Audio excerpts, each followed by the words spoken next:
Hey everybody, welcome back to the channel. You're listening to our Dungeons and Dragons game. As always, I'm your host, the Dungeon Master, or DM, and the prologue to today's story is World War One starts on July 28th, 1914. Less than a month later, on August 23rd of 1914, the British Expeditionary Force was in action across the Channel. The innumerable German invaders had swept through most of Belgium and were now approaching France. The beleaguered British offered stout resistance in the muddy fields of Mons in Belgium, but the fresh troops of the German Empire looked to encircle and annihilate the exhausted Brits.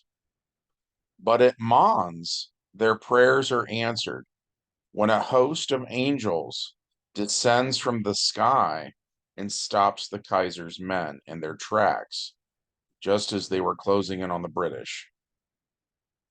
The spooked German horses rear up and bray at the heavenly host.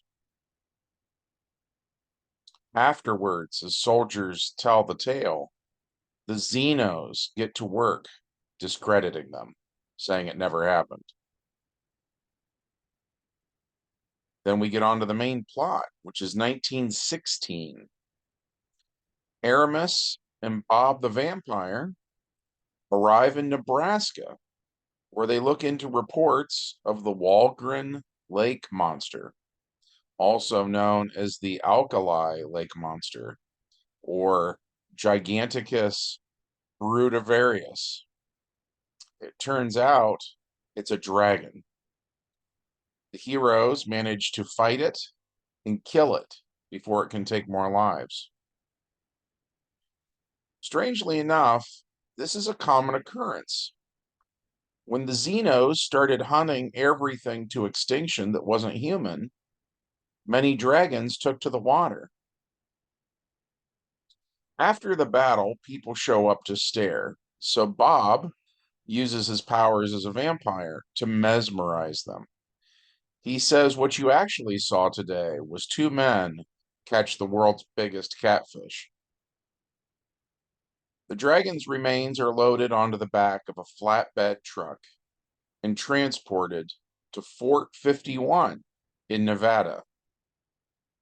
Established in the Old West, Fort 51 is a secret spelljammer port. Here, the dragon is diced up. Various races pay the humans of Earth for things like this, so they can grind up its horns as an aphrodisiac to boost flagging libidos. Wizards want things like dragon eyes as spell components, etc. The epilogue to this one is set in 1918. World War I ends, and at the conclusion of the war, a coal ship called the USS Cyclops vanishes without a trace, never to be seen again.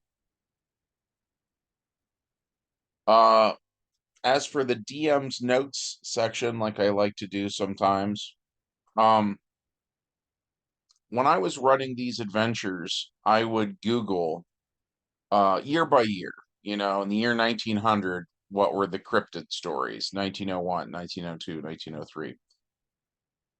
At any rate, it is amazing how many people had stories about like dragons in relatively small bodies of water.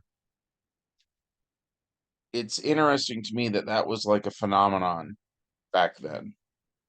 Um, and I kind of wonder when I read stuff like that, like how did those things happen, Like did one person here, was there some just farmer telling a story for the kids and then somebody overheard it and they thought, well, I want a dragon in my pond too.